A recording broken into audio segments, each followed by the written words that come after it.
What's up, everybody, and welcome to Health Over Everything podcast. I'm your host, SoCal Gula, with Steven Z, and we're coming with you with episode 7. So if you do like this episode, share with a friend and maybe someone that really needs it. But let's get into it. What's up, Steven? How you doing?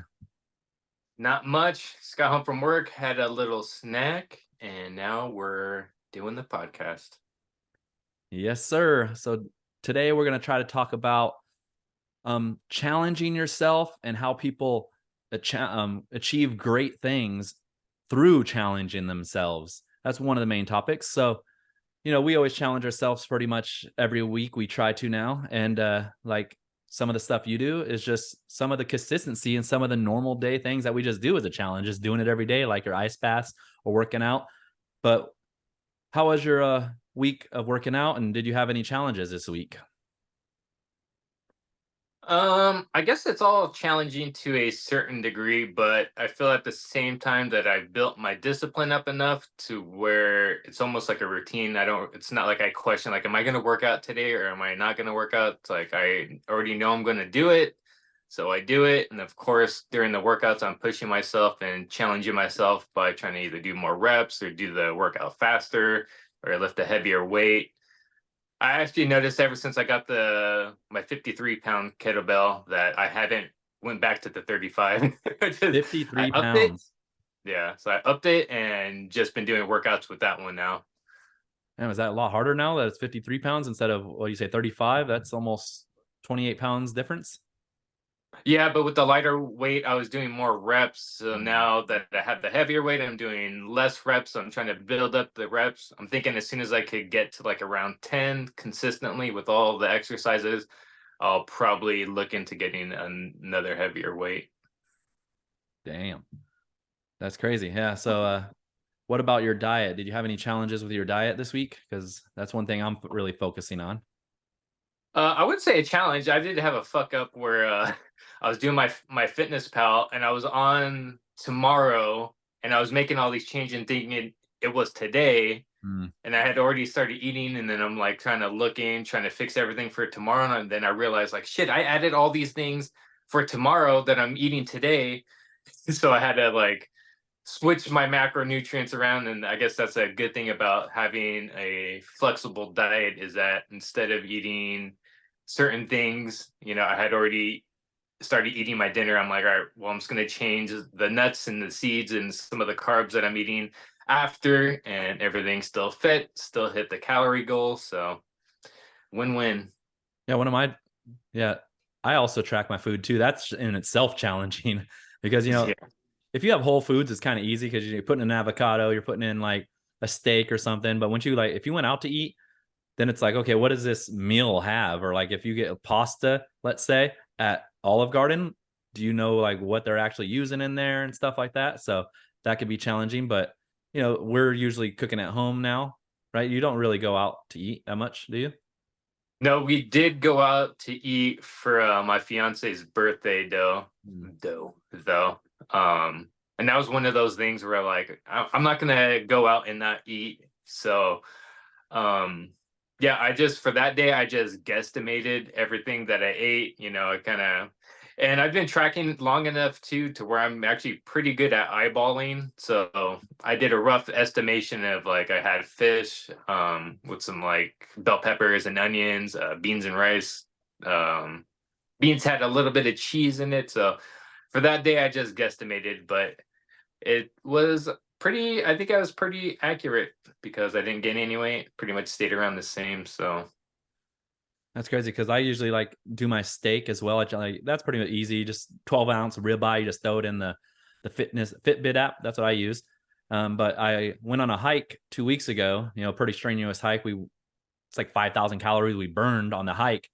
But so we went out to a restaurant and I had a steak there, and it tasted totally different. You could totally taste the salt because I have high blood pressure right now. Lowering it down, it's actually getting a little bit better.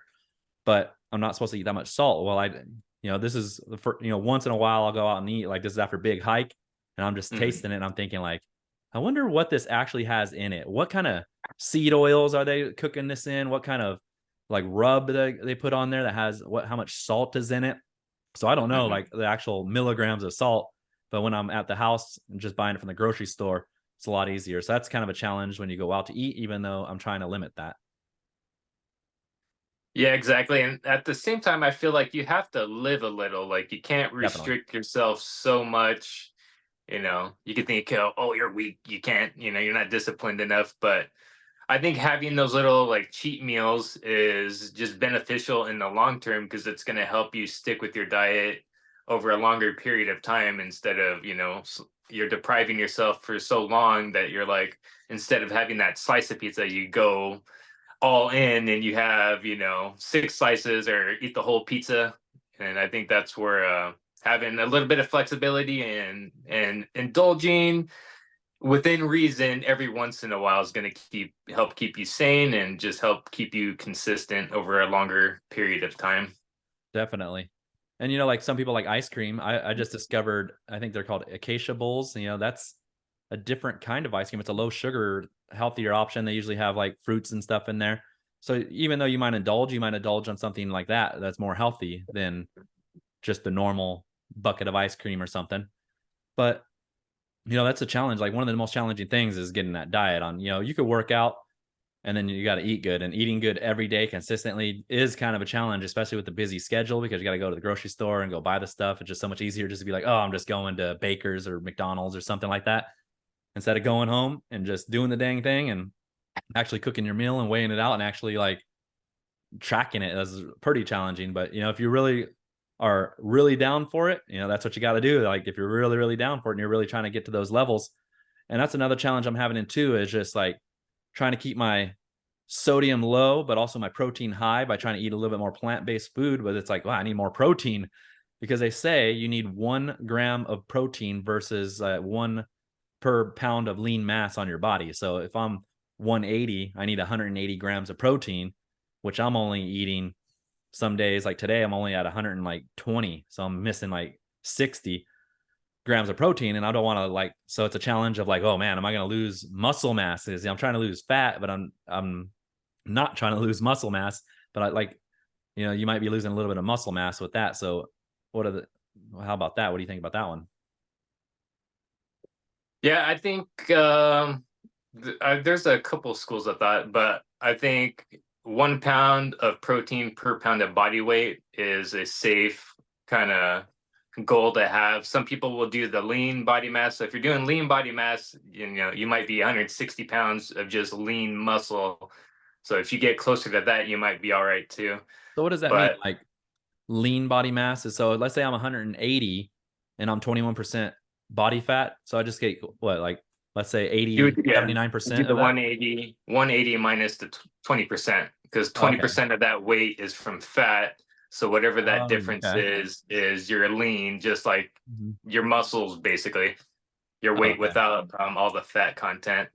Okay, I was wondering that because I seen that today and I was like, what does that mean? But that makes sense. She's just basically subtracting the body fat. Yeah. And then I think they say too, when you're cutting, it's better to get a little bit more protein. But, I think if you're not going to be a bodybuilder, like it's probably not going to matter a whole lot. Maybe, a little bit, but probably not anything you're going to notice. But if you're out there competing and stuff, it might be, something you'd want to keep a closer eye on.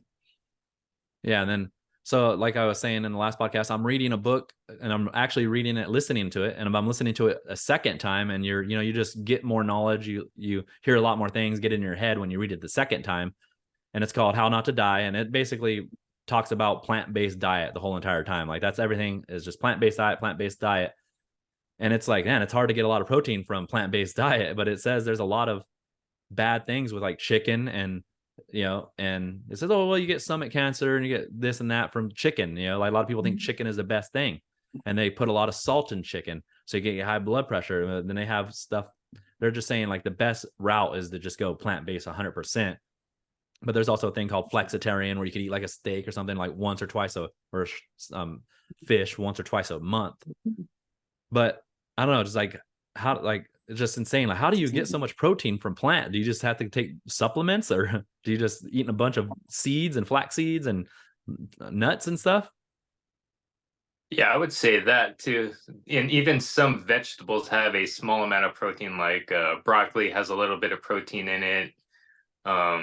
There's probably some other ones, but I know when I do my Fitness Pal, when I add the broccoli, it'll adjust. I'll notice a little small increments in protein that it adds. But Maybe just peanut and then butter, I like take a scoop of peanut butter. Do you ever do that? no, I usually try to get most of my protein through foods. I do a scoop of protein. It has a. I actually got two proteins right now. One of them has 30 grams of protein per serving, and the other one has 25.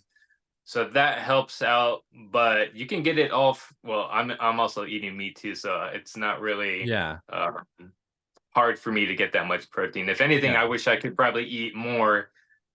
If anything, I wish I could have more like chicken, some more of the ground turkey, but I kind of have everything figured out to have a balance where I'm getting just enough protein. I get, I'm 100 and I'm about 180 pounds and I'm getting 200 grams of protein a day. So a little bit above the 1 pound per body weight.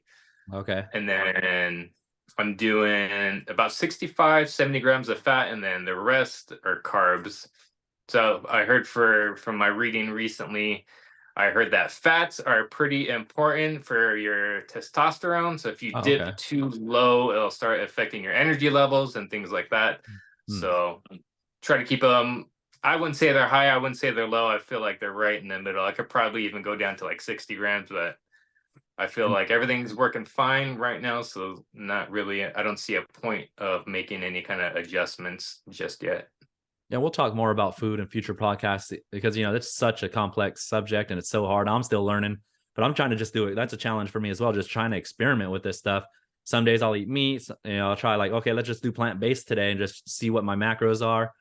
And like then it's sometimes I'll eat meat or like I'll eat a steak and eat some couple eggs and it's like, oh man, my cholesterol is really high. Like what is your cholesterol? Do you look at the cholesterol levels too in the when you're eating your No, food with the meat? I haven't. No. Did you know that like I seen that America, like one of the guidelines is 300 milligrams, I think it is, of cholesterol a day. So if you're eating a steak and a couple eggs, it's like 600, 600, 700 grams of milligrams of cholesterol. So it's already double the amount. But then I also heard from a friend that, like America guidelines are a little different than like UK. So it's just so complicated and we're still learning and we'll talk about it more. But, and, it's just a challenge to figure all this out because it's like, this is why you kind of need a balanced diet as well, too, because you don't want too much of one thing. Because then if you're just eating steak and eggs every day, then it's just like, damn, you're just having a lot of cholesterol every day. So maybe just once every week, once every 2 weeks, and then switch it for some fish, and then do a plant based diet the next day or something. Just balance it out. Eat a lot of fruits and vegetables, because I know there's a lot of zealots out there, and they're always saying just eat steak every day, steak and eggs every day, and butter. And then other people are just like, oh man, I want to be a vegan or a vegetarian. But it's like, what's the right one? And you got to check it out. What's right for you? But at the end of the day, I think a more balanced diet, as long as you're trying, eating pretty healthy, keeping that sugar low and that salt pretty low, at least under the daily guidelines, you should be pretty good. Yeah. I also feel too that we are living in such a time where there is so much information that no matter what you look up, you are going to find something that proves your point to be correct. And Yes. if you keep looking, you'll find something else that proves your point incorrect. So I think, yeah, you just got to find something that you like, something that works for you, and something that you could stick to long term. And that's going to be your best bet, whether that's doing keto or doing a carnivore diet or whatever. Find something that works for you and just keep at it. And, you'll be able to see if it works or if it doesn't work after a certain amount of time. Yeah. So let's wrap it up on the food right there. But it's a challenge, and we'll keep continue. We'll have more episodes about food eventually, just like full episodes, because there's so much to talk about. Especially like I want to talk about in a future episode about like kids, like poisoning of kids. People like because just one quick thing I seen soda is like 46 grams of sugar in just one soda, and kids are pounding sodas, just pounding them, and people give it to them as a young age. And I had like a banana, an apple, and some berries, and it still wasn't even 46 grams of sugar. but it doesn't Yeah. come with none of the nutrients as well, that sugar. But we'll talk about that later. But I also want to talk about challenging ourselves, like through exercise, adventure, mental. I was watching a documentary which came out actually in I think 2018. It was called Free Solo, and this is like I literally like kind of teared up on this movie. I don't know why. I just love seeing people challenge themselves and just seeing what the human body can do. We already know like David Goggins, he runs 240 miles in a race. It takes a few days. Like, how does a person do that? And then you have people, running 4-minute miles, or people going just into professional sports or the Olympics.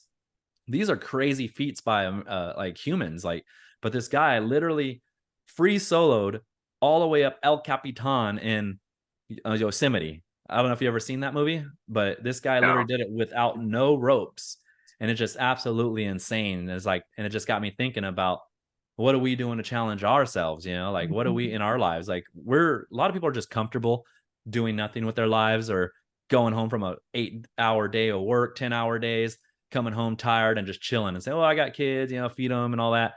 But this guy is literally doing something that nobody's ever done. I think the New York Times is the one that they said it. They said that it's probably one of the greatest athletic feats of all time. But it's like a 3,000-foot rock wall. It's just pretty much flat. I don't even know. Like, he's putting his feet in little tiny crevices, like little crevices, and he's holding up his whole entire body on a literally 90, like a straight 90-degree vertical angle, straight up wall, straight up. And he's like finding little cracks to put his hands, holding his whole body up by just his fingertips, and just going across. And there was this one moment where he swung his leg from one side to the next, and I'm just thinking the whole time I'm sitting there watching it, and I'm like, I cannot believe it. I'm like, I'm sitting there watching it, so it's happening, but I'm in my head thinking, how is this happening? I just don't understand it. It's like defies all logic and all gravity. How is this guy just doing this? And it's like absolutely insane. And not only that, like he does it, and they were talking about 40 people have died this rock climbing, so it's very dangerous, obviously. And if you just one mess up, you're falling to your death. And he gets up to the top, and they say, "What are you going to do after this?" And he says, "Oh, I'm just going to do some hangs when I'm done." So basically, he's going back to just practicing again, where he's like literally hanging by his 2 middle fingers on each hand on a board and just holding himself up there. And like after he's done doing this crazy feat, he's just like, "Oh, I'm just going to go back right into practicing again and just training again." And it's just the level of focus and the level of like training and what the human body can do when you're absolutely love something. And he even said, I wouldn't even get a girlfriend or a wife if they intervened with me trying to do what I do. So he absolutely loves it. He's focused on it. And his wife asked him, "Why are you doing this? Like, I don't want you to die." And he says, "Because I want to do something like this. I want to do something that nobody's ever done before." And it just, the power of that mind and just the challenge himself to do that is just absolutely amazing. And you got to watch that movie. It's fucking insane. Yeah, definitely have to check that out. It's kind It's of on Hulu, beautiful to too know. to see somebody that has that much discipline. It's like to know that all of us are capable of that if you really put your mind to it and you really want it bad enough, and maybe even become a little bit obsessive over your goals. Like, we could all achieve that if you really want to. So it's beautiful in a way to see someone else go after their dreams and their goals like that and obtain it by doing something super risky, super challenging. It's like, shit, like if you get tired halfway up, like Yeah. you don't have a choice. You're all in at that point. Like, you don't go back down. It's like probably as soon as you start climbing, you already have the end goal in mind. Like, I'm finishing this no matter what. You don't have any second guesses. You really don't have any error for that either. Yeah. And he free soloed other things before. He free soloed Half Dome and something in Utah, but he on El Capitan, he literally did it with ropes. And just, he said he did it so much and so much preparation, because obviously you have to. You don't want to. He wants to know. He already knew that wall, his route, and everything perfectly, exactly what he was going to do, where he was going to put his foot, and everything. But it just, like something like that. Like, I was sitting there watching. I was just chilling. It was a rest day. So I was watching a bunch of other shows, and it was just a dumb movie after dumb movie, dumb show. And then I watched that and I teared up because of how inspiring it is and just how great it is. And I was just like, after I was done, I was like, oh my God, this is literally like one of the best things I've ever watched in my life. Like, this is so awesome, so cool. Like, this is like won an award, but I was just like, wow, it's just absolutely amazing. It's on Hulu. Everyone should check it out. Free Solo, but it just the power of what people can do when they totally and you just like when you have small battles. Like, I'm trying to lower my blood pressure. I'm like, look at this guy, what he could do. I could do it. Just got to put real total focus in anything you're trying to do. And it's just like with David Goggins. I just listened to his book as well. He said he ran 240-mile race. Took him a couple days to finish it. Like, who can run 240 miles like that? It's like the level of just training and love for the game is just like, not everyone's going to do that, but it does inspire you to be able to challenge yourself and beat your own battles and your own little challenges, because if these guys can do it, you can do something way less. Yeah. And those guys, both of them, Goggins and the free climber, they had those little challenges with their thinking and those battles with their mind in order to even get to accomplish something like that. So yeah, it is a very cool thing to see other people do it, because then, it can inspire you to do other things by simply thinking like, well, what am I capable of that I'm not even trying?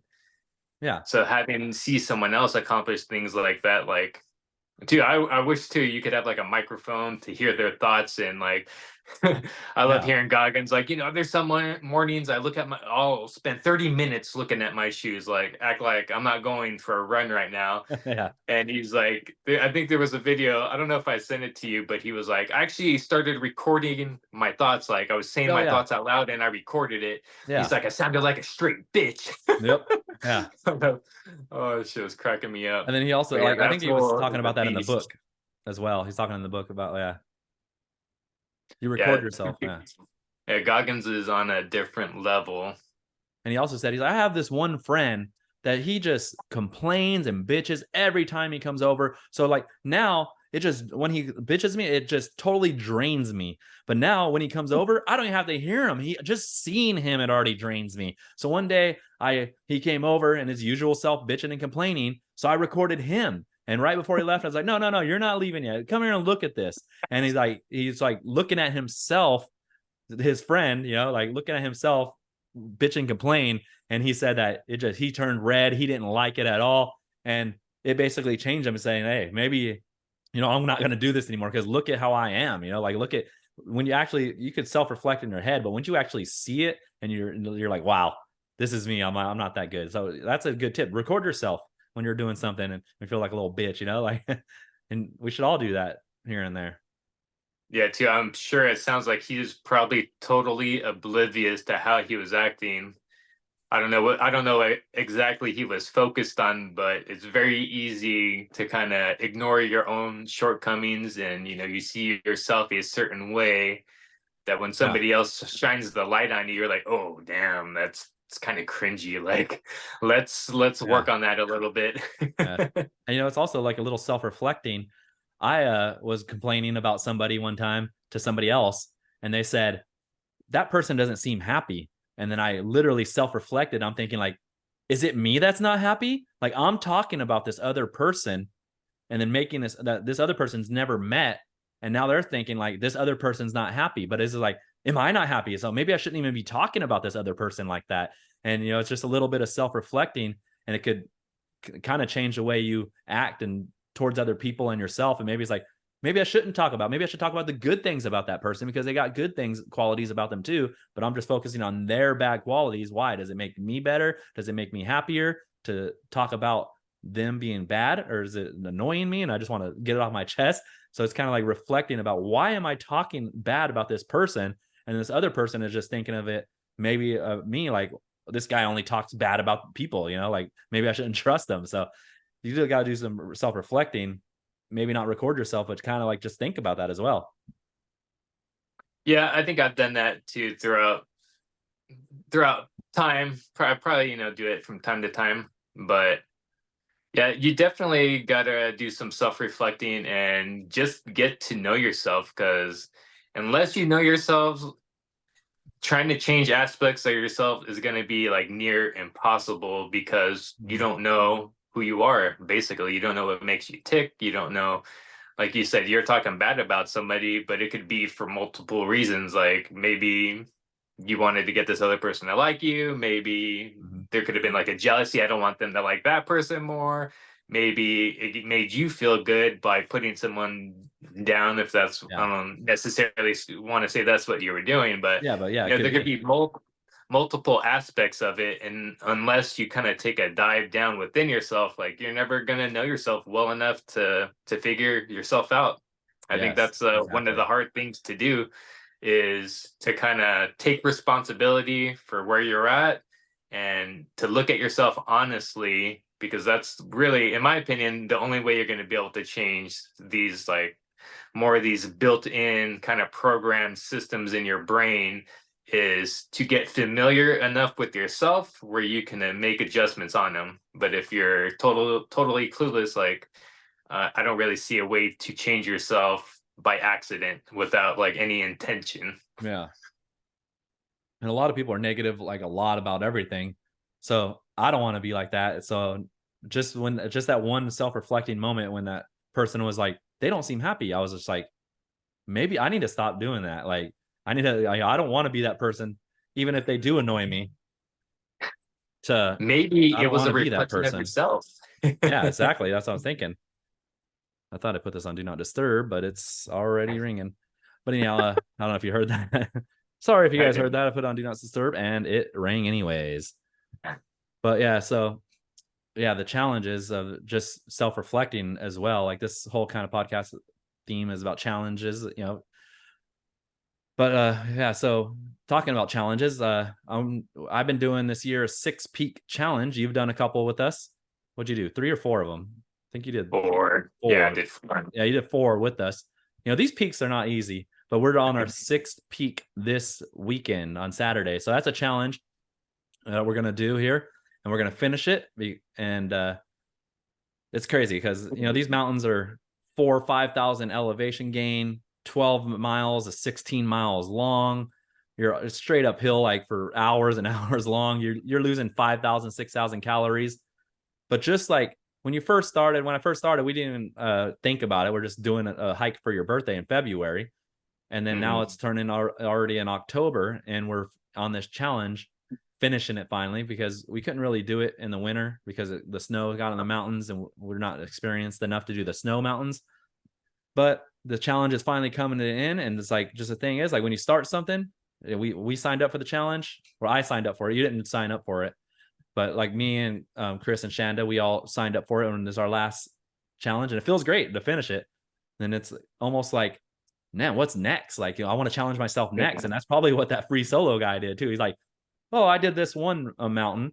What's next? You know, and he even said that by him doing El Capitan, there's probably some kid out there 10 years old watching that documentary saying, oh, that's cool. I'm going to dedicate my life to do that. And he's going to do something way cooler. He's like, probably not going to be me, but he's like, some kid out there is probably going to do a way cooler thing than me. That's way harder. And it's crazy. Like, that's a challenge for a kid out there. Like, I'm going to do something cooler than him. I'm going to be more famous, or like, not, I don't even think the fame is just the challenge of yourself. It really is just, so it's like, we're doing these mountains. The first ones we did weren't as big. And then we started doing the big peaks. And one of them took us, the last one you did with us, it took 12 hours. And that was from 6 in the morning to 6 at night. And like, That was a not very, brutal one. yeah, not very many people could do those kind of mountains, I would assume, unless you're pretty fit and you get in Yeah. the altitude sickness and all that. But just, it's crazy to challenge yourself. And, you know, I've done a marathon this year. That was a challenge. And I wasn't even in shape. I'm in much better shape here in October than I was in March. I was smoking at that time. I didn't quit smoking yet. I was smoking weed and I was eating bad. I was probably 200 and some pounds, maybe 205. And now I'm at 183 this morning. So I lost a lot of Nice. weight. So the next year I'm challenging myself just to get better and better and better. But the craziest part about challenges is once you finish it, you're like, what's next? You know, it's insane. But so maybe we'll do even more peaks next week in the year, or I'm going to do another marathon, and it just keep going. You know, you got to keep challenging yourself. You know, you might feel some aches and pains and all that stuff, but at the end of the day, you got to just treat your body right and recover and just go for the next thing and just keep doing it. Challenges never end. Yeah, 100%. I think for me personally too, is like if I'm not challenging myself, I think that's when I start to get into these like funks in life where I'm starting to doubt myself, or knowing like deep down that I could do more, but I'm not doing it for whatever reason. I think that's a mental block, probably. I feel like a lot of people would have. Um, but I definitely feel more confident in myself and just overall more happy when I'm pushing myself Me and too. challenging myself to do things, because if I'm not, I just feel stagnant and I'm like, what am I even doing with my life? Like if I Yeah. could be better and I'm not, why am I not doing it? And there's so many challenges. Like we had a couple podcasts talking about our issues, what we had back in the past. Um, Drinking, that was a challenge for you. You had, and me as well, challenging ourselves to quit drinking. We did that. We overcame that challenge. And it's like, then I think you said you kind of got lost or depressed a little bit. Like, what do I do next? And then you weren't working out at that time. Now you're working out. You have a new challenge, trying to get as fit as you can, like tracking your macros. What is your challenge with that? Like, what, real quick, what is like your Um, challenge, or what is your like goal, like you're trying to achieve? Like when you have something like, I'm going to quit drinking, that once you're done drinking, that challenge is over. What is this new yeah. challenge that you're doing? Like you're, I feel this new one is more a longevity thing. I don't yes, that's necessarily good. really That's awesome. have like a end goal. Like, maybe Mhm. I do want have my physique look a certain way. Obviously, I want to be as healthy as I can on my insides, to be Yeah. here on this planet as long as I can.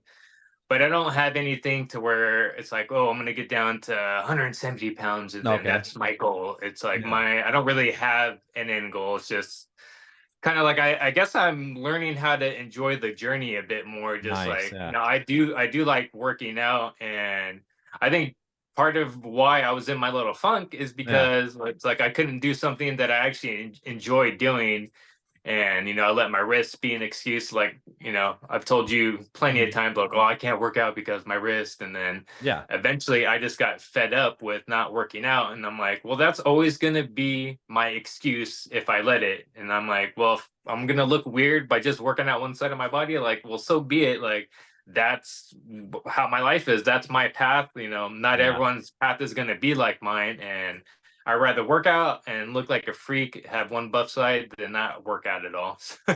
Yes. And then like you had other challenges too, but that's a good challenge. I like how you say that, like longevity. Like, and that takes, because you could say I worked out for a month and I got lost a few pounds, or I got a little bit more muscle mass. But to say like I've been working out for 5 years and I Yeah, hardly miss any days, like pretty much consistently, that would be amazing, because I've never done that. Like I said in podcasts too, like before, I went down on my weight, then I went back up, and then I went down, then I went back up. This time I'm like, okay, let's actually do it. I was getting down, I was at 230, got down to 190, and it was like, oh, that's awesome. But I was still overweight. I was still obese, kind of. Now I'm just like, I'm at 183 this morning, but I'm just like, I want to do this for uh maintain that. I want to get down to a healthy weight first. That's my challenge. And then I want to maintain that. And that's going to be the next challenge. Is like once I get there, I always went back up. So this time I'm like, what, I'm going to maintain it. And another reason why, not just longevity, I want to live a long time and be healthy. I like doing like hikes and marathons and running. And when I do a marathon or when I do a hike, my knees hurt. And that's one of the reasons, yeah, like you were talking about, like your knees, you don't really want to hike as much because you're more in the gym stuff, but the hiking does hurt your knees. And I kind of wonder, like, oh man, is it going to hurt? Is it going to ruin it where I can't hike anymore? So you never know. Like when you're 60, when you're 70, you might look back in your 40s and be like, that was, my knees hurt a little bit, but that was the only time that I could have hiked and that I could have did a marathon, because now I'm in a wheelchair now. I'm just totally screwed. And you yeah, don't want that. I want to be 60 and being still relatively active. And you got to maintain a healthy weight in order to do all that stuff. You can't be running a marathon every like year or one or two a year on being overweight. That's just going to ruin your body. You can't be like, when you're hiking these mountains, if you're in shape, just a lot better on your body. So, yeah. it's every day, like the consistency of eating and going to the gym, and then also doing these challenges, like hiking these peaks and doing marathons. I enjoy them all, and I really enjoy this outside life. I really like going outside, but it's also a challenge just to see how I can do it. And then now that I've done these peaks and I've done a marathon, now I want to do them again and see if I could do it even better, and see if I could do it more efficient where my knees don't hurt as much. Like then I could kind of like figure out the science of the body and like the recovery mechanisms, and like just learning. I love to learn. And I was like, and there's so much to learn about your own body. Like it's just like a challenge as well, but it's just really interesting just the challenge and learn about your own body as well while you're doing this, and then see like what you can do. Like I've done a marathon. Well, I thought about this. Maybe I can do an Ironman. Like I never like that's even a more crazier challenge. Imagine like I don't even know what an Ironman consists of, but I just thought about that recently. I'm like listening to the David Goggins. I'm like, how can I challenge myself even more? Like when I get this next marathon, because in March I'm going to do another LA marathon.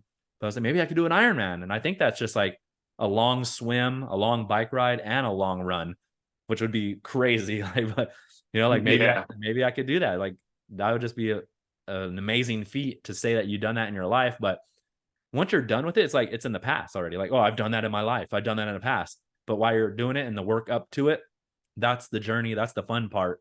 And then once you accomplish it, you're happy as heck. You're like, I've done it, but now it's in the past. So it's like, what's next? Yeah. And the person that you have to become in order to do all that is, I think that's where like the prize really is. Like not necessarily in the end goal, but you have to become somebody else in order to get to that goal. And I think, yeah, that's one of the main prizes in my opinion. I wanted to ask you though, what is your goal right now as far as your fitness thing? Is it to get down to a certain weight? Are you going for a certain look? Oh yeah. Well, like like at first I was just getting down to 190. I was at 230. So my main goal right now was just like it was just an intermediate goal because it's not the final goal, was to get down to 179, just to see the 70s again. Because I've always seen the one. You're right there. You're right there. Yeah, I'm at 183.6 this morning, which is only a little less than 4 pounds to get there. But it's just like so many times, like it's been, I was thinking like 4 years. Like I've been at least over 195, at least most of the time over 200. And I was looking back at a picture in 2011 and I was like, oh, I have a gut there too. In my mind, I thought I was skinnier in 2011. Well, I was probably 190 and something then. So I haven't seen the 180s in a long time. A couple months ago, before my birthday, I was doing really good because my blood pressure was high. So I was getting it lower again, eating well. And I got down to 189. So first time I've seen 189 in forever. And I got happy with that. And immediately the next day I started eating bad again and just went up back to 200 and something. So my goal is to like obviously see the 170s because now I've been in 180s for a couple weeks now, like 4 or 5 weeks, or maybe less than that. But I'm trying to get down to 170s. That's my first intermediate goal. But I want to just main thing get to a healthy weight because a lot of your risk for diabetes, heart disease, high blood pressure, cancers, all this stuff increases dramatically if you're not a healthy weight. And just becoming a healthy weight, yes, you can throw up after you eat and you can just eat chips and just that's it. But mainly if you're going to be a healthy weight, you're going to be eating well. Like you don't, especially as you get older. Once you get older, when you're young, when you're 14 or when you're 20, you can eat like all that junk and stay skinny. Yeah. Most people can, but you can also get fat as a kid as well. But when you're eating all that junk, especially when you're getting your 40s, you're gaining weight. And that's it. So once you start eating really healthy and start cooking your meals at home every day and just really staying on that grind, that's when I'm seeing this weight just shed off. I'm trying to just lose a pound per week, maybe 2. Some of them I lose 2, some of them I lose. Most of the time I'm losing about 1 a week. So I think about 2 or 3 weeks I'll be down to the 170s, and that's my main goal. That's still not a healthy weight. And also like, so I started learning about body mass index, BMI, and then body fat percentage. Well, I'm always like, your height 5'7", that's what I am, and my weight, which is going to be if I even get down to 179, I'm literally still considered overweight. So it says I have to get down to 163, which is 20 pounds. And I'm just looking at my body thinking like, how can I get down to 163? It almost seems immeasurable. Like, I don't know, like you have to be super skinny. So I don't know if I'm trying to get down to that. But now I learned about body fat percentage because I'm learning as I go in real time. That is kind of a better measure for me. And right now I'm at a 21.5%. And my main goal, and that's called an average fitness range. It's called the average range, I think it's called healthy range. But if you want to get to the fitness range, which is actually, that's where you're really good. That's 17% as a man. Women have higher body fat percentage because, they got, they're women, they got different parts and stuff. But as a man, 17% is fitness level. And that's what I'm trying to get down to. So even though I might not be considered a healthy weight with BMI. I'm trying to get down to that body fat percentage to 17%. And that's my main thing. And I also want to be toned. I'm not trying to be a bodybuilder or something, but my main goal right now is to get down to my body fat percentage to 17%. And then I will know that I'm in a fitness level and I'm, pretty much the top notch of what I could do. I could still get lower than that, but that's top notch. And then I'll think about maybe I could bulk or something after that. But right now, because I still got pretty good muscles, I work construction, I work out every day, do weights and stuff. So I still got some biceps and a little bit of chest muscles. I'm trying to build my chest up a little bit, trying to get a nice physique. But my main thing is the body fat percentage I'm trying to get down. And that is my main goal right now. Yeah, I've never trusted the BMI because I don't think it accounts for muscle mass. So if Yeah, you're no, it doesn't. smaller but you have a lot of muscle, it's gonna say you're overweight Yeah. just by it because it doesn't know how much muscle you're carrying Yes, around. So exactly. I would go for sure by the percentage. Yeah. And you're So I can you're think, 17% body fat percentage, right? yeah, I think I just got into the 70s. It was Just like trying to be like you, bro. 17.7. I'm just trying to be like you. Like you're a motivation for me too. I'm like, damn, he's pretty like I could see your Thank you. abs. And that's another thing Yeah, I say to people. Like, what do I go by? Body fat percentage or do I go by body mass index? I was like, the main thing is look at your gut. Like one of the main factors if you're gonna die early is your gut, your fat in your gut. If you go and weigh your look at your gut with a tape measure, they say something like the height, like how many inches are you high? Like I am, or your height. I am 5'7", so that's 67 inches. Your gut, mhm. if you just let it all hang out and get a tape measure and put it around the biggest part of your gut, it should be probably half, maybe a few inches more. But so if I'm 67 inches, I want to be like 34 inches. What is that? 60, 30, 30, about 33 and a half, 34 inches on my waist. And that's a good measure. And if you're over that, you have a higher risk of dying early. And that's like but you can just look at it, like if you could see your abs, Yeah. I can see your abs, that means I know you're in a fitness level and I know that you're most likely are very healthy. Like me, I can't see my abs quite yet. There's still some belly fat on there, but it's getting there. And like eventually it's gonna get there. I'm gonna do it. Like it's just gonna happen because I'm focused on this. And when it's there, then I know that I'll be in that and the goal will be there and I'll be like, okay, now I'm actually at a healthy weight. And that's my main goal with the weight. Oh, nice. Yeah, there's no doubt in my mind that you'll get there. It's just a matter of time, and obviously, you can only lose so much weight Mhm. in any given week or a month. So, I think you're going about it the right way, losing it Thank you. slowly but surely, and by not really having, you have your first little goal that's more of a like a pit stop. Like, all right, first I need to get down to here, and then from there, either maintain it or maybe even slowly start to put on some muscle, Yeah. which means you're gonna put on some weight. That's kind of where my long-term goal is I was just trying to maintain my weight, pretty much stay Mhm. around 180 but build muscle. And I've actually, from what I was reading, if you're coming off like a long hiatus from working out, you can burn fat and build muscle at the same time. It's going to be like a slow trade-off. It's not, you're not going to be all muscular in 6 months or something, but you could Mhm. kind of get lean and build some muscle at the same time when you're first coming back from a long break. So I'm like, I'm gonna do this as long as I can. Um, I've kept my calories around 2,400 because that's where I Nice. was maintaining 180. And then I actually, I was talking to you probably a week or maybe even less than a week ago that I'm actually starting to lose weight now. Yeah. And the only thing that I could really think of is that during this last I think like in 5 days it'll be 3 months. So over this past 3 months, I've probably put on at least a little bit of muscle, and having more muscle just helps you burn calories at all times of the day. Even when you're sleeping at night, you're burning more calories because your muscles take more calories just to maintain them. So that was the only thing that I was like, maybe I built more muscle, so now I'm starting to lose weight. So I was kind of left with the decision, like, do I increase my calories so I stay more towards the 180? Yeah. But I might just try to get a little bit leaner and then I'll make the switch at some point. Once I get to like a leanness that I'm happy with, I'll enjoy it for a little bit and then I'll up the calories again. Yeah, and that's something I'm experimenting with as well, like with the food and the diet. Right now, I'm just trying to do a calorie deficit. So some days I'm feeling a little dizzy and stuff. I'm like, am I getting enough calories? But like you say, like if you don't eat enough, like you're not gonna maintain your diet and you're gonna go back to your old diet.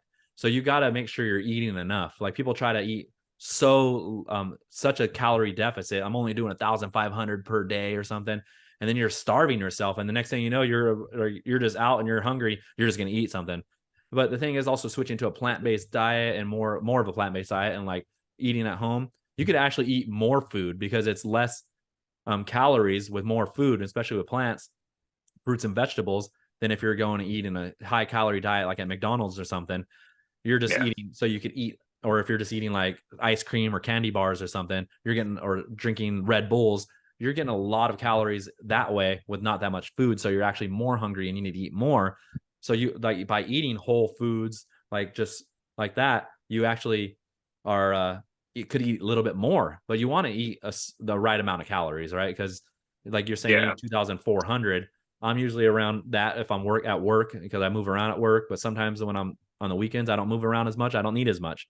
But I'm trying to figure out once I lose all my weight, what I'm trying to lose and trying to maintain, then I got to figure out how many calories per day can maintain that. So that's like a little experiment I need to do as well.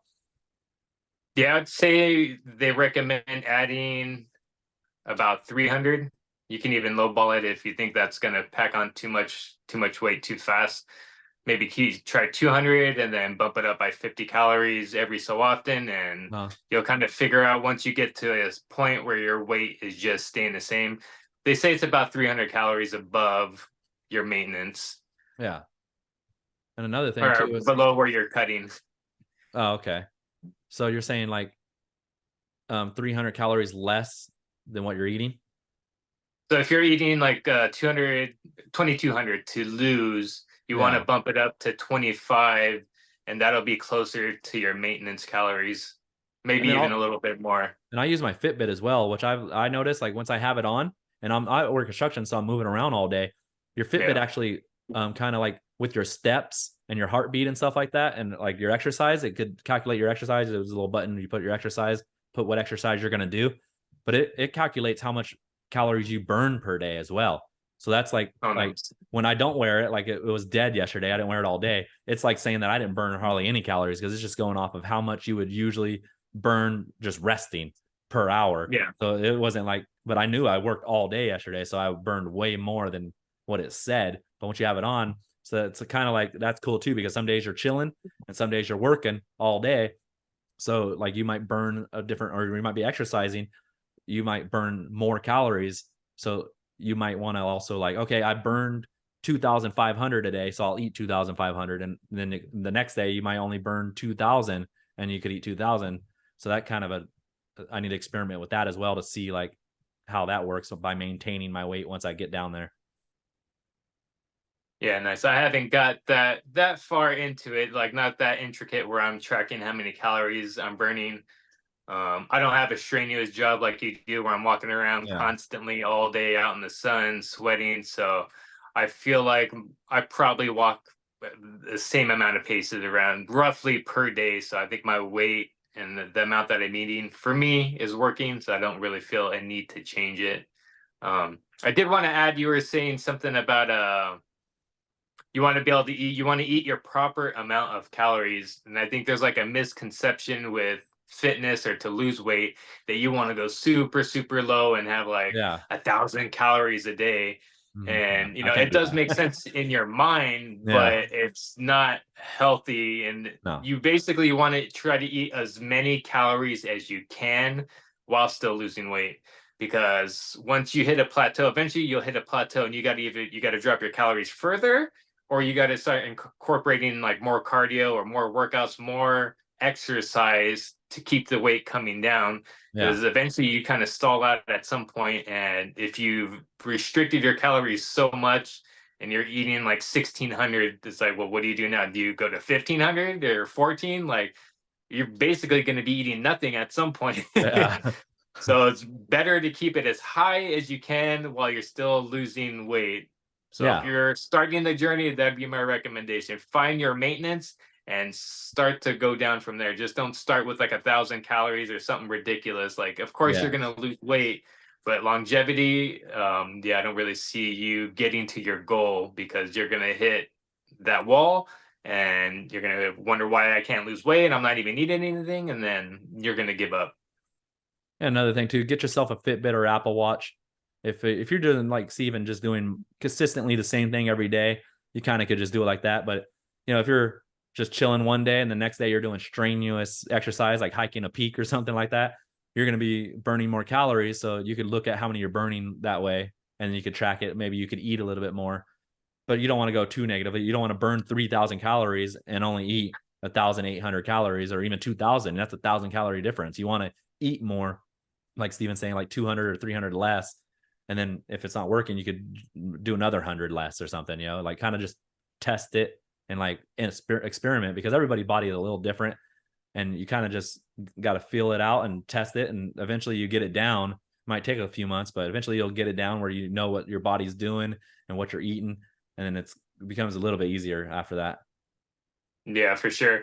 I definitely the last hike we did where I think on your watch it said we burned like 3,000 calories, but when I looked online, it was saying somewhere between like 3 to 5, depending on I think it various was more things. six. It was like 6,000 calories, that the San Jacinto peak. Okay, Yeah, it I was just like know it's 6,000 ridiculous, and calories. Yeah. I was already thinking like, oh, I'm doing my diet. I don't want to deprive myself so much because I know I'm going to be struggling. Like, I do not want to be struggling on that mountain.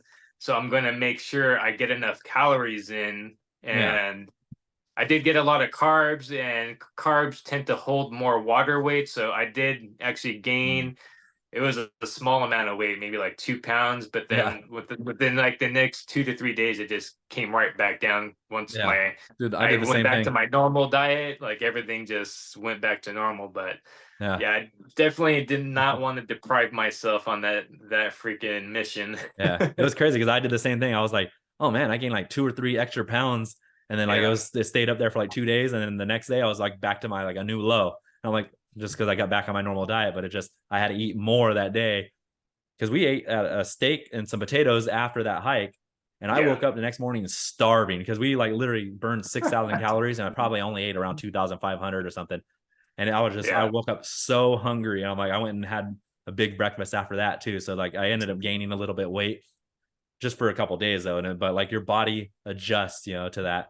And then the next day I started eating good again. And it was, back to normal because I'm doing the normal thing.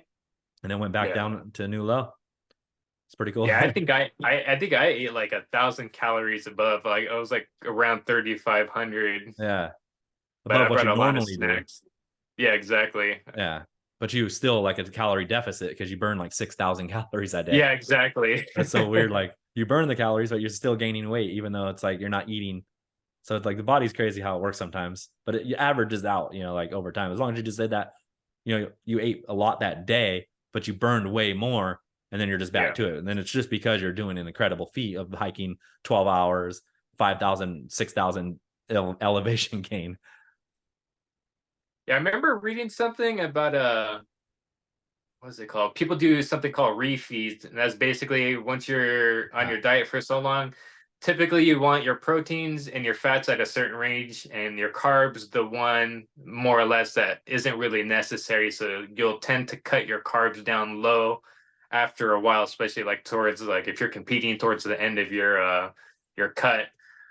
Mhm. But people do a thing called a refeed where they'll have basically like a high carb day where you'll do your fats really low and then you shoot your carbs up like through the roof.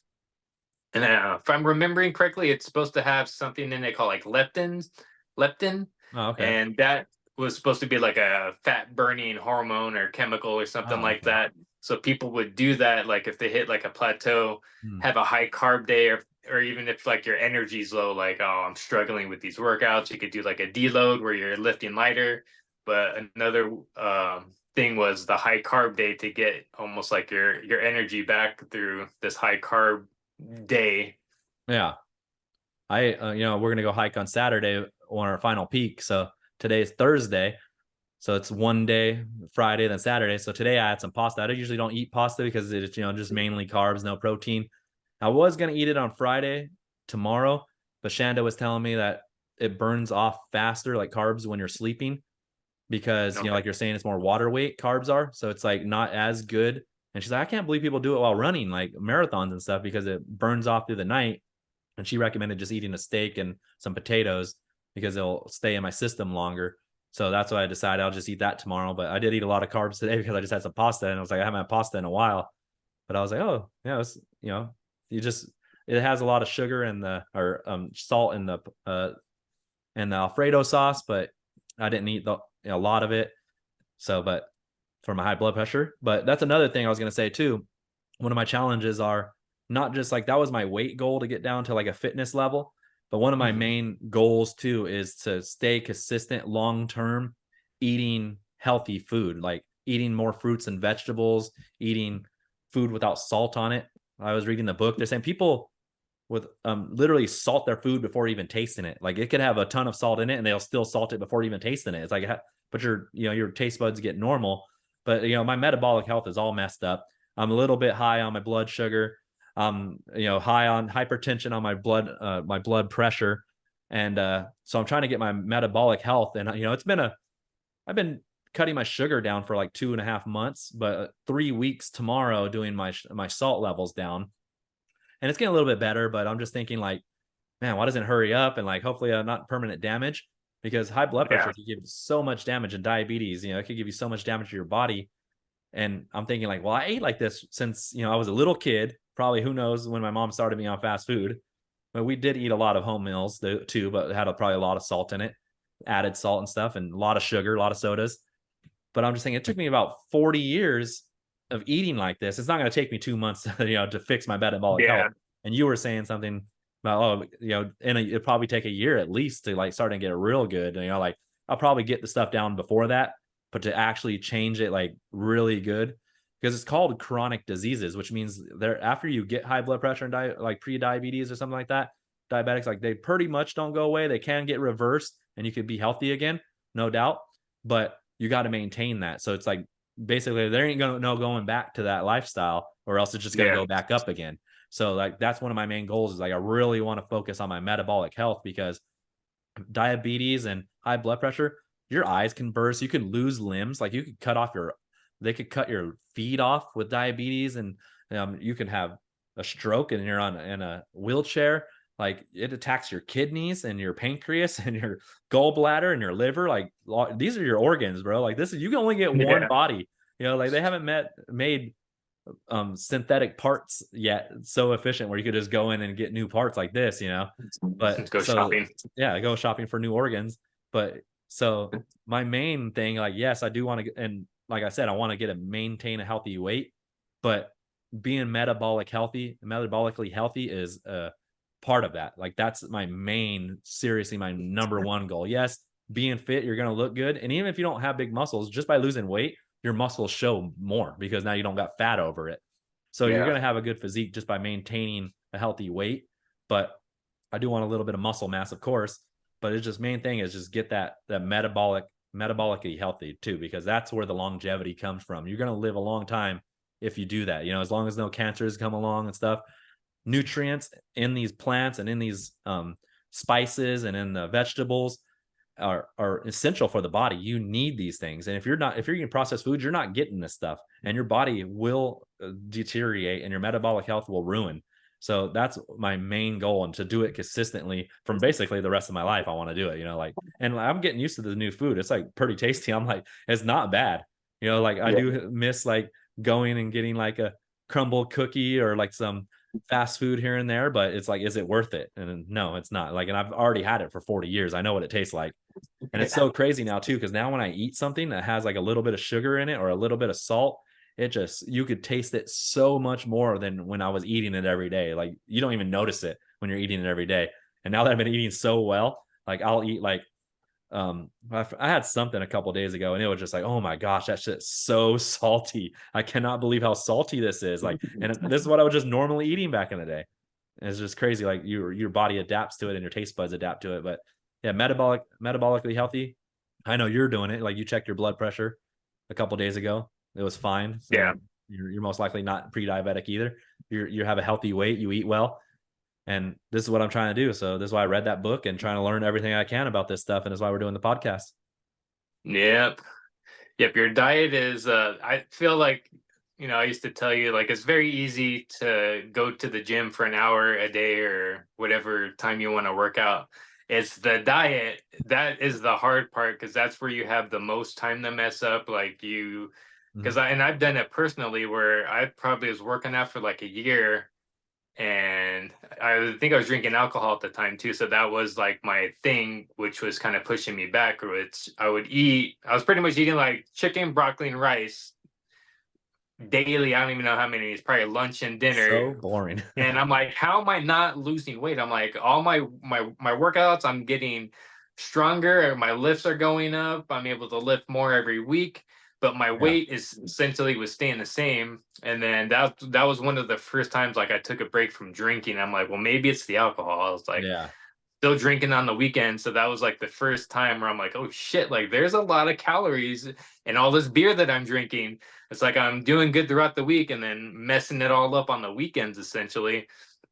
So your diet is very hard, because you have to do a lifestyle change. Like if you're used to eating a certain way, Yeah. to change those eating habits might be hard. And that's probably the main thing that you have to do in order to get the results you want, is switch up what you're eating. Maybe still eat a little bit of what you enjoy, but the majority of your diet probably will have to change if you're trying to get results. Yeah, the best thing ever, no matter what you're trying to do in your fitness goals. If you're trying to prevent any diseases, you're trying to look good, it's going to be diet. Like that's the number one Yeah. thing to me. Like, and it has to be consistent. And like, I just drink water all the time. I love eating food so much. I'm like, if I'm drinking calories, I'm just wasting food. That's what I'm thinking. I can't eat this food now. And I love food. I like to eat, Exactly. like, and I need to eat because I need to eat a lot, or else I'm going to go back to fast food or something. And I don't want that. And I love water. Like I really do. Like water's tasty to me. Like I pretty much all I drink. And except for like Same protein here. drinks, I drink protein drinks. That's the other thing I drink. Here and there I'll have some orange juice, but I'd rather just eat an orange. But because then I'm like, okay, it's food, but and it has vitamin C in it, and all that stuff. Like all this food has nutrients you need. But yeah, definitely the diet. I went to the gym a couple of days ago and I asked the guy for the body fat percentage machine. It's a machine that um, sends electrical shock through your body and sees how much your body fat is. And he was a personal trainer, so he's asking me all these questions, trying to sell me in the gym. And he's like, "Oh, what are you trying to do? What are you trying You to?" personal Yeah, trainer? yeah. And I'm thinking like, I just told him, and I was like, I already lost a lot of weight. I went to 230 to 283, and he's like, "Oh, that's good. How'd you do it?" And I'm like, "Diet." And he's like, "Yeah, that's mainly what you're gonna have to do." Like, even though Yeah. it's like, you're not a nutritionist, you're a trainer, a personal trainer. You want me to do personal training, but he knew that, like, okay, this guy already got it figured out, because most people don't know that they're in there, overweight, disease ridden, or weak or whatever, and they're going in there, and the person's in there. Well, you need to work out, which is you do, you obviously do, but it all comes from the diet. Like abs are made in the kitchen, metabolic health is made in the kitchen. Like all this stuff that you need is made in the kitchen, and that's the number one thing that you're going to have to do if you want a long life that's filled with healthy lifestyle. Yeah, that's one of the reasons why I kind of started tracking my food again too. One, because I know it works. Once you're dialed in like that, there's no room for error if you know exactly what's going into the machine, essentially. Mhm. And two is I just wanted to make sure I'm getting enough protein, because before I was just kind of like, oh, I'm eating a lot of eggs, I'm eating a lot of meat and chicken. But even then, when I actually started tracking, I realized it was super low. And protein is just one of those macros that you need to build muscle. Like if you don't have Yeah. enough of it, it's like, you're trying to put gas in the car, but you're putting water instead. It's not the same thing. So you need is the right fuel source to achieve your goal. And Yep. And what they that's say is, basically it. That's why I started tracking. yeah, and they say, like, if anything is important, you want to track it. If you're trying to become rich and you're trying to get your money on point, you got to track it. You got to make a budget. How much is coming in? How much is coming out? If you want to get healthy and you want to see what you're eating, you got to track those macros, and it also helps you with your diet to make sure you're on it too. Like, okay, I'm tracking it. and you're like, oh man, I'm gonna go to Baker's. Do you just not put that in there because you don't want it? Like you're lying to yourself. You know you're lying to yourself. You know you cheated. No, go put that in there as well. See how much salt you ate. See how much like food you ate. Like when you go to McDonald's or something, and just put that in there, and you'll see that. Okay, now my saturated fat, my trans fat is really high. My salt is super high. Like and all this stuff. My sugar. And then just be like, okay, well, now that you track it, you see it. You've seen that it's bad and you did it wrong. And the next day, maybe you won't. I'm not doing that tomorrow because I messed it up today. But just track it anyhow. Put everything that you do in there, so you're not cheating yourself. And like it might be a cheat day, but don't cheat your tracking, because if something's important, you have to track it. Yeah. I like the peace of mind too. It's like you can probably, honestly, I could probably get away with eyeballing it after you weigh for so long. You get Yeah. really good at just eyeballing your portions. But I just want to, I don't know, I feel like almost like a scientist a little bit. It's like I know exactly what I'm doing. And honestly, it doesn't take that much time to just weigh out your food. It's like instead of putting your food on the plate, you just put it on the scale Yeah. and you fill it up. Like as soon as I hit the 200 grams, zero the scale out, grab the Yeah. veggies, do the same thing, and it adds maybe 5-10 minutes to your whole day in order to be able to achieve this goal that you want. Like for me, Yeah. the trade-off is worth it. I know not everyone's going to be that dedicated, not everyone's going to want to be that meticulous about it, but Yeah. No. for me, I like it. And I just like the peace of mind that it gives me, that I know what I'm putting into my body. I know I'm doing my workouts, so I could sleep well at night knowing Yeah. that I'm got all my checks or all the boxes checked. Yep. And I haven't been weighing none of my stuff. I like, if I eat an apple, I'll just put one apple in there, or like an orange, I just put an orange, or like I'll put broccoli. I have been not measuring it out, because like I'll eat broccoli and I'll put it into a cup. Like I had my oats today and I'll put like half a cup, but I don't really weigh my meats because it's already weighed on the package. So let's say Okay. I get 2 steaks and I'll say 25 pounds or 24 pounds, let's say, or ounces. One might be bigger than the other, but they're going to average out for the 2 days. So I'll just put Yeah. 12 ounces, and then I'll just throw it. And then the next day I'll put 12 ounces. So I just kind of, but I am weighing it and I do measure it, but I don't put anything on the scale as well. And it's also too, when you put the stuff in there, it puts it in your list, your frequent list, and your recently used. So you don't have to do Yeah. a lot of it every day. Some of them are just already on there as well. Yeah, I'm sure I'm using my Fitness Pal, but I'm sure it's very similar to the app you're using where yeah, I usually break my meals up. It's like 6 different meals. Mm-hmm. And you could pretty much copy meal one into from like today. If I wanted to add the same meal to tomorrow, you just copy and paste, copy, paste. It does everything for you. So you're not having to input every single data piece for the next day and so forth. So it'll just copy everything that you want to copy pretty much. And then, like you said, the frequent meals that you're eating, you just type in the first few letters and then boom, it pulls up protein or whatever it is, cheese, meat, whatever. Yeah. So it makes technology has made it really easy. So the excuses, you really don't have too many if you really want to achieve your fitness goals. I don't know.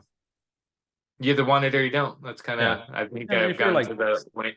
And if you're super obese, like you're like 100 pounds overweight, most likely like you don't really have to track. Just start eating better. Like eventually you should do it, but like we don't want to overcomplicate things and making it so like mind-boggling that you're like, I can't do this. Like just eat better. Just start cooking at home and eating fruits and vegetables and a little bit of meat.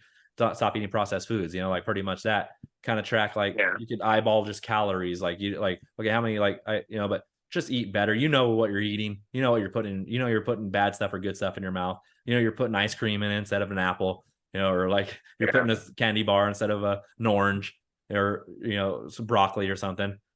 So just eat better. But eventually, if you get on that and you do track it, you're gonna see like what you're doing, and it's gonna be a lot better for you. Yeah, that's why the keto diet works well for a lot of people. It's because you're eliminating a whole food source and all the calories that you would normally get. And usually when you're doing keto, it's carbs. Like you're not eating the cookies and all that stuff. Anything that has carbs. So once you go to pretty much like meat, protein, and fats, like of course you're going to lose weight because you're not eating all the processed stuff that has all the carbs in it. Oh, okay. A lot of people ask So me, "Are it's you not on a like keto diet?" I'm like, "I'm just it's not. not like it's a miracle diet or anything. It's just like you're just eliminate. All it is calories in versus calories out, and it really Yeah, doesn't matter how you balance those around. As long as your calories are below a certain threshold, like you're gonna lose weight. yeah." And like I say too, like calories in, calories out is a thing, but you could literally eat 2,000 calories of Snicker bars and Yeah, then burn 2,200, and your metabolic health is going to be shit. Like, so you want yeah, nutrients dense foods. That's why it's like people say, "Are you on keto?" I'm like, no. What I'm doing is eating whole foods. I try to do one ingredient foods, like an apple, one ingredient.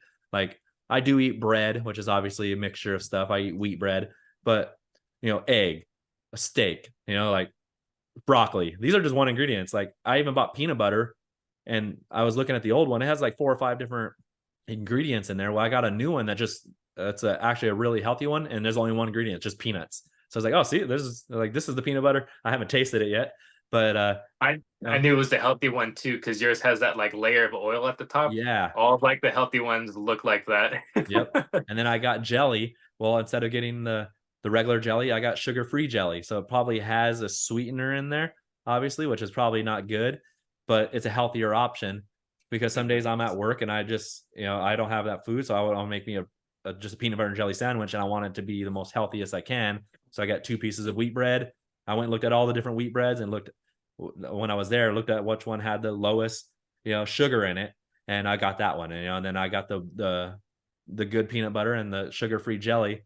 So it's probably not a whole food, but it's the most healthiest form of that food you can get, and it's not processed foods, and you could actually like read like its macros are pretty good as well too. But I try to eat whole foods, and that's the main thing. I'm not eating keto diet or Mediterranean diet.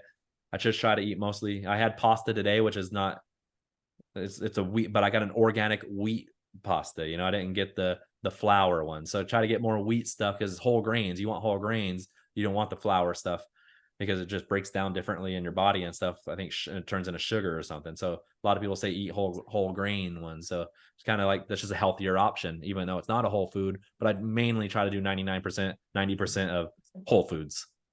Yeah, it's definitely a lot better than you going to Jack in the Box or Yes, McDonald's and getting a meal from from there. definitely. And especially with the seed oils, they talk a lot about seed oils.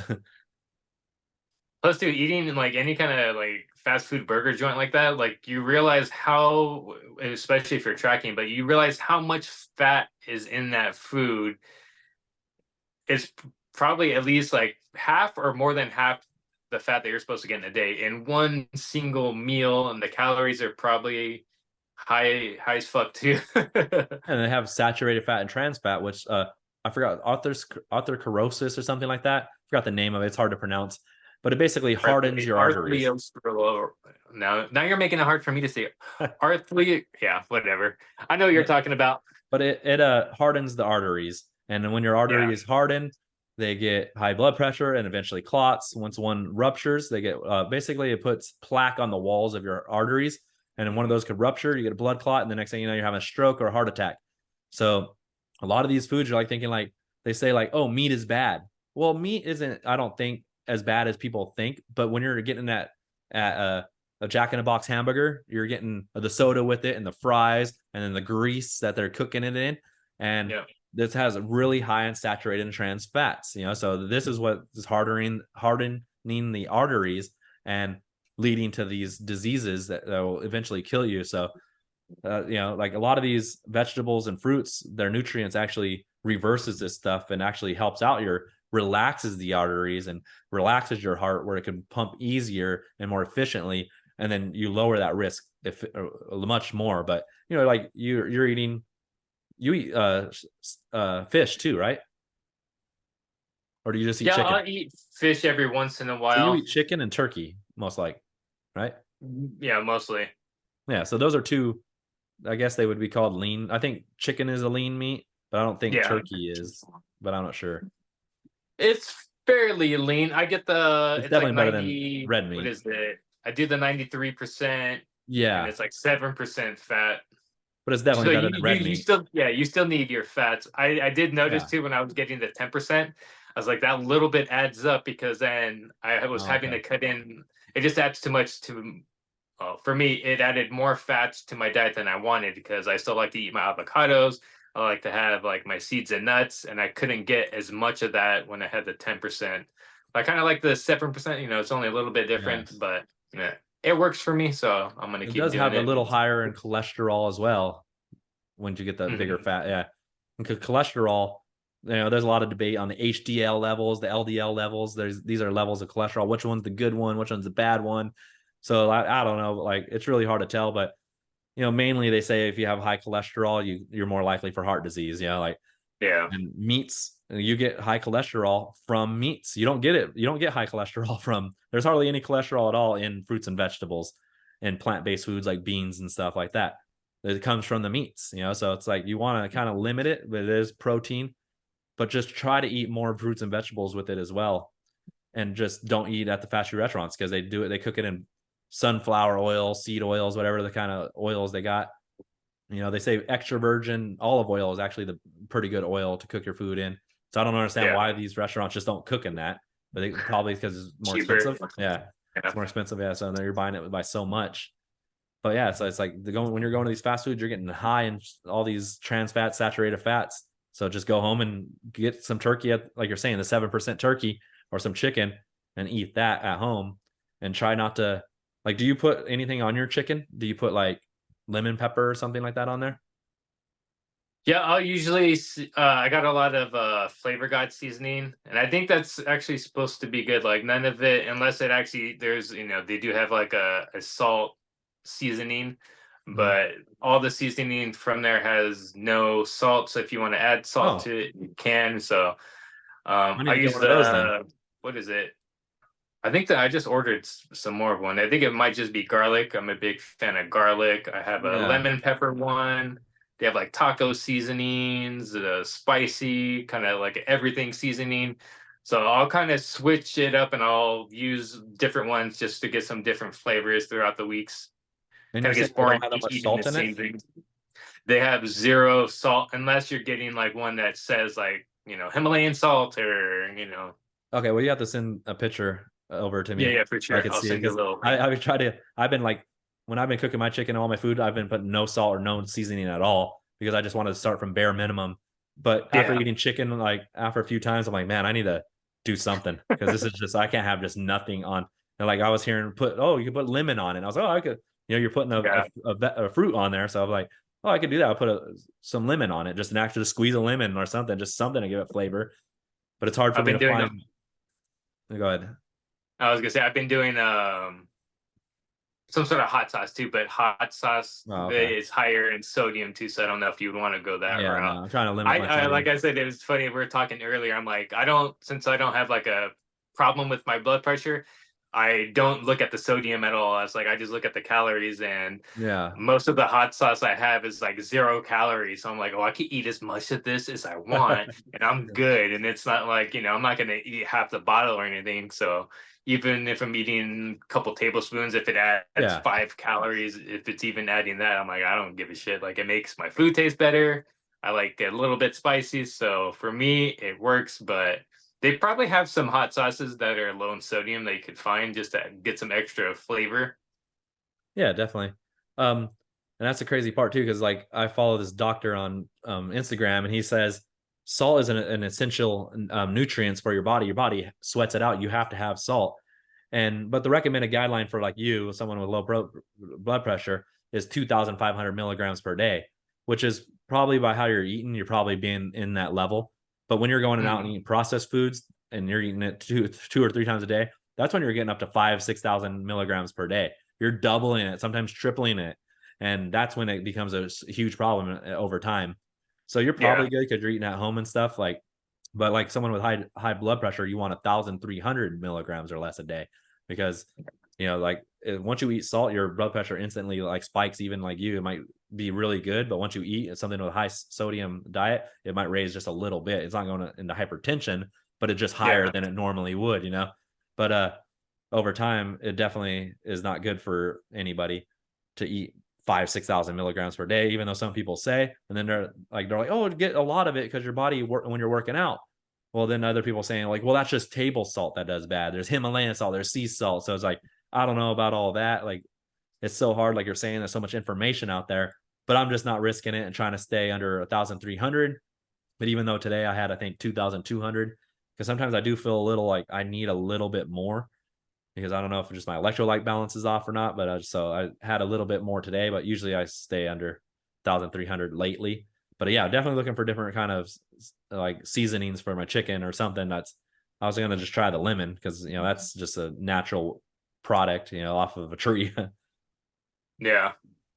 Get Flavor God to sponsor us. Like, hey man, I'm plugging you in my podcast. What's it Give me a called? little kickback. Flavor God.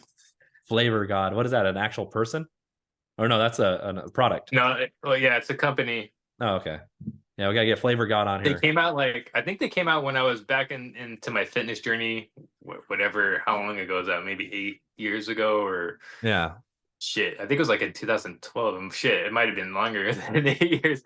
Wow. Can't remember, but I remember when I was in doing the fitness thing, my on my Instagram page, I started seeing them a lot. So and then I saw a lot of the like fitness influencers talking about Flavor Guys. So I'm like, oh, let me try this shit. So I like it. It's actually pretty good. Like I said, no salt too, if that's like something you're going for.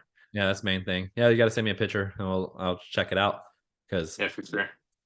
bland chicken is just not like I could eat a steak without nothing on it easily, but just the bland chicken is just like so dry. I'm just like, oh my god, this sucks. I'll eat Yeah, it. well, at Like least it's like still good, but it's just not as good as steak. the steak has like that fat to give it flavor. So Yeah. chicken doesn't really have so much of that. Yeah, it's all protein Salt though. makes it taste better, but if you can't have that too, yeah. Yeah, it is all protein, so that's good.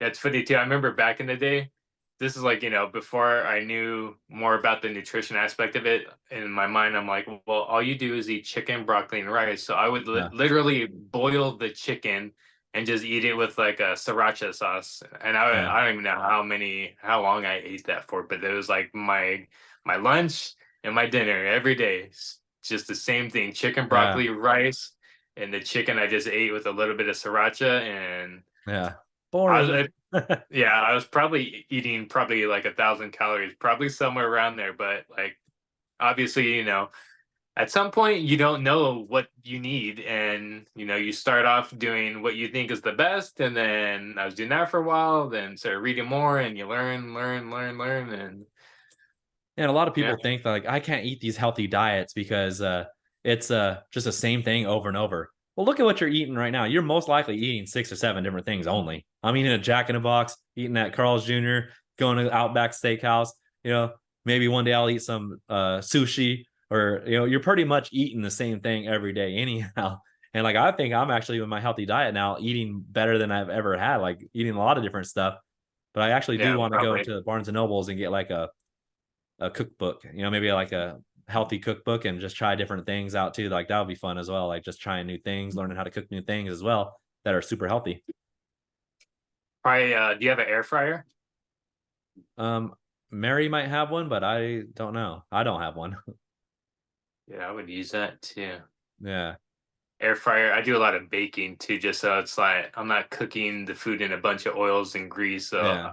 I like baking too because it's just something you sit in the oven.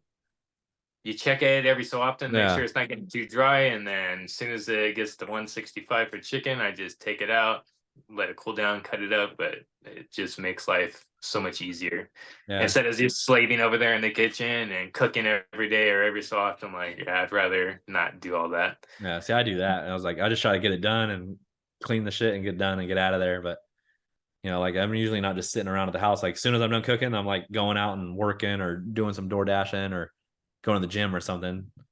So I just try to get it done as fast as possible, throw it down and get out of there and get back to work. Get back to work on something. Yeah. The only thing that I cook every day is my eggs. Oh, okay. And it doesn't take that long, but still No, I'm eggs are starting to fast. think like, man, should I cook enough eggs for 2 days so I don't have to cook it every day? Yeah, eggs do go bad though, like pretty quick. I remember like I had one for like 3 days or 4 days and started, I'm like, smelt it. I'm like, oh, this is going rotten. So I had to throw it away. I'm like, no good. So yeah, my eggs I've been doing every day, but they don't take that long. So not too much of a headache for me. I usually, I'll do it, I'll get home, I work out, and then I usually just prep my meals for tomorrow. call it a day as far as that goes. And meal prep too. Like you could order meal prep companies. It costs more money. You could just do the stuff yourself. But like I still like I order from them and I'm still wondering like what are they cooking it in? You know, like I don't know, I just don't trust it as much as just when you're cooking it yourself, you're having it your way, how you like it, and you know everything that's in there. I like doing it that way. Yeah. But you know, it's still good for someone just trying to short on time, trying to, you know, cook something and trying to get something healthier and just fast and easy, but it's gonna cost you more. Yeah. I think some of those places too will cook for your macros. Like if you're trying to hit a certain amount of macros Oh, throughout okay. your day, they'll have your meals kind of tailored to whatever macros you want. I don't know. That seems like it probably cost even more money because like, oh well, Yeah. now this guy wants all this protein, so now he needs more meat, and we're gonna have to weigh everything out for him. So I'm sure it does cost more money, but Yeah, this guy at work was somebody telling might argue, can you put a health on your price? no, Price on your price on your health? health. Price on your health. Yeah, the guy at work was like some girl. She's really super fit on IG, and she actually makes meal plans for you. And she asks what you're doing and stuff like that. And she'll like make a bunch of recipes for your. So like you will pay her, and she'll like, what are you trying to do? You're trying to lose weight, gain muscle, like your diet, like you're diabetic or your high blood pressure, and she'll make meals for you. Like, okay, these are 5 or 6 meals, and so like you know she's making money doing that. That's a good money making way, but you know, just different things. There's always different ways, but you know, like me and you both, that we just cook it ourselves. You meal prep, I kind of just cook every day. I do meal prep here and there though. Sometimes on Sunday, I'll like cook like turkey or something, ground turkey for a couple days. But I try not to do it because I like fresh food. I like it Yeah. nice and hot. Hell no. I'm cooking every Sunday and that'll last me usually the till the end of the week. Oh And yeah, if yeah. I know like if I know it because I'm pretty much eating 200 grams of chicken every day. So I'll kind of weigh once I get closer to like the end of the week because eventually it's gonna go bad. Yeah. So once I get closer to the end of the week, I'll weigh like the remaining chicken out and divide it by how many days. And then if I'm like, all right, it's going to be like 7 days, I'll freeze the last portions so it doesn't go bad and I could Oh, still okay. take it out like the night before and then I'll eat it. And the way I've been doing it, I'll just weigh 200 grams and put it in the little containers. So if I need to eat it later, just take it out, 200 grams. That's what I need for the day. And then the last 2 days, my Saturday and my Sunday, I won't do the protein shake just so I can make sure that I eat the rest of the meat. And Oh, that's okay. like usually it's been working out pretty good where I finish everything by Saturday and then Sunday I'm cooking again and then I'll eat the fresh meal that day and then everything else the rest of the week is going to be And you just have a eating microwave, that. or you have a microwave to warm the shit up, right? Yeah. Yeah, see, like at work when I go on construction, I don't have a microwave.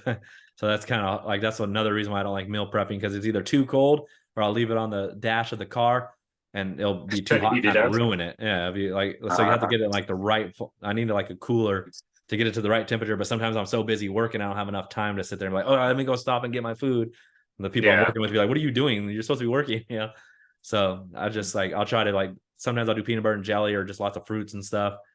And you know, sometimes I'll meal prep just like turkey, you know, just eat that and just put it on the dash and warm it up and just try to eat it early. Okay, I eat it this time when I know it's the right temperature. And then, but I basically like now that work isn't as busy, it's a lot easier because I've been getting off earlier and I could come home and just hold it off, you know, hold off my food and eat a few things, eat something in the morning, eat a few fruits or something, or maybe a sandwich, peanut butter jelly sandwich, and then just hold me off until I get home. And then I'll eat a big, like usually a bigger meal. And I try to eat early. Like sometimes people are like, "Are you eating at 2 o'clock? Are you eating at 3 o'clock?" I'm like, "Yeah," but and then I eat a big meal. Like I'll have beans and like a steak and a and like Yeah. some broccoli and like some fruit and stuff with it. So it's a bunch of stuff. Sometimes I have 3 plates because I don't want them all in there like mixing with each other. So, but you know Uh, that's like all my calories right there at one time, and it's just really good because I'm like, yeah, I get to eat a lot of food. I like eating a lot of yeah. food, so that's pretty Yeah, some cool. people like doing that too, like do a little bit of intermittent fasting. So you're just Yeah, having like one big meal, like if that's what you enjoy. yes, that's Dude, what I do. what you were saying, I remember when I was going to Chaffey College and I just brought my food. I was going through one of my fitness things and I didn't have a microwave. Obviously, I was at school, but I would just literally go back to my car and just eat everything cold. The rice, it would be all freaking I've done hard that. and nasty, but I would just be eating the rice hard with my chicken and my veggie just cold as hell. I'm like, That got old pretty quick, but at that point, I was in my fitness grind. So I'm like, if this is what you got to do, I'm like, I'm gonna fucking do it. I'm not gonna complain. I'll eat this cold ass meal because this is my life right now. Yeah, I did that too with a meal prep company. I went and had a meal prep company sending me food, and it would just be like a bunch of vegetables and stuff in there, spinach, and I'll like first thing in the morning, like eat my first meal like at 9 o'clock at work, and I don't have a microwave, and it's just cold as shit, and it just tasted like shit. I'm like, I can't eat this stuff. But when I was at home and I could warm it up, it was fine. But it was Yeah, just like, no, I can't eat this. So I was like, this is not gonna work. And because you got to find what yeah. For works, the obviously. longevity, Yeah, I don't see it working. Like you can do it not for a gonna little work. bit, but yeah, I think you'll crack eventually. Like I Yeah, can't do it. I yeah, just I can't can't do do it. it. Nope. So that's why I was like, oh, I'll eat a peach and I'll eat an apple and a banana in the mornings, get some carbs and get my fruits in, and maybe like a sandwich or something, and then just hold off until, unless I know I'm going to work a really long day, I'll do 2 peanut butter jelly sandwiches, or I'll just meal prep some chicken or something the day before, just for one day, not for the whole week. Because like Yeah, the next day I might get off early. So just got to kind of work around your schedule. It's a challenge. It's definitely a challenge to figuring out what you could do to and not get everything's a back to the challenge, fast isn't it? food. Huh? Life is just one big challenge. One challenge after the next. You got to challenge yourself, just like the free solo guy. Just make big dreams and just do it. And you gotta love it. And if you don't love it, like the food, like we were talking about, you're not gonna stick to it. You gotta love it. And I Yeah, you love either eating a gotta lot. love it or you gotta want it bad enough. Yeah, and I love eating a lot, but I like eating a lot of good stuff too. Like it's just, it's just better than eating a lot of bad stuff. Yeah, see, that's more reason to exercise because the more you exercise, the more you can eat. So Yep. it's a win-win. You're getting healthier and you can eat more. I'm gonna do 45 minutes of cardio instead of 20, so I could get that extra 260 calories in. I could eat could eat a I'm having some ice cream tonight. yeah, I might eat a bag of popcorn, or not. It's better to actually cook your own popcorn with no butter or salt in it. But yeah, just eat some popcorn, because that's a plant-based food. Like you don't know. It's like, oh, popcorn's a plant-based food. Beans are a plant-based food. Like, so you can eat these things, and you could eat a lot of it. Yeah. But anyhow, I think we've been running for a while now, so we should probably end it here. Like, this is supposed to be about challenges, but we did throw a lot of food stuff in there. I don't know what we're gonna name this one. It was funny. I was thinking about that towards the end. I'm like, damn, we're talking a lot about food right now. Food is a very important thing Uh, in a health journey. When you're doing health it over is. everything, food's got to be up there. Maybe we'll do this, the food and challenge in small letter. Yeah, we got to come up with a good title for this one, because we have one. I think it was podcast 2 or 3. It's food and nutrition. That's the title of it. But maybe I'll ask Chat GPT what we should name it, and they'll come up with something interesting. Maybe the challenges about foods or the challenges with foods. The challenges of getting on the right diet. Yeah, You there gotta, you you go. gotta have a Something hook. along. You have to have a hook We'll to get figure people it in. out. Yeah. Alrighty. Well, this was episode. What number is it? 7. Number 7. We're at 7 right now. Eventually, we gotta probably get some guests on here and see what their health journey is about, and ridicule them for not doing good enough. No, just kidding. You're so weak. You're undisciplined. What's your problem? Discipline is key. Do not do not get off the path. But yeah. So anyhow, this Discipline one is ran everything. health over everything, guys. We'll see you on the next episode, and that's it for me. Sayonara. Nice chatting with you guys.